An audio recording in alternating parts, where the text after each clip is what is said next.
সঞ্জু স্যামসনের লাইফে ভাই আসলেই অনেক উল্টাপাল্টা হচ্ছে। এদিকে এই অস্ট্রেলিয়ার সাথে 5টা টি20 সিরিজে মাত্র একটা ম্যাচে চান্স দিয়েছিল, বাট দুর্ভাগ্যবশত তিনি খেলতে পারেন না, তারপর আর চান্স দেওয়াই হলো না।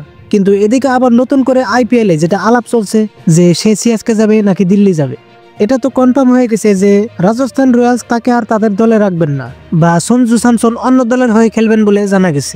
বর্তমান যেটা ট্রেড নিউজ, মানে সঞ্জু যাচ্ছেন চেন্নাইতে আর তার বদলে রবীন্দ্র জাদেজা আর সেম কুরান আসছেন রাজস্থানে।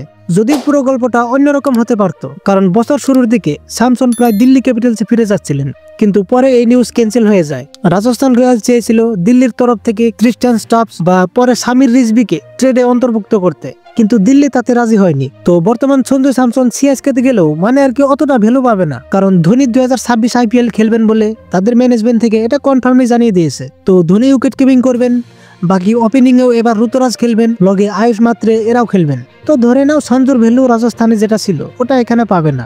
বাকি এর উপর আপনাদের কি মন্তব্য অবশ্যই বলতে পারেন।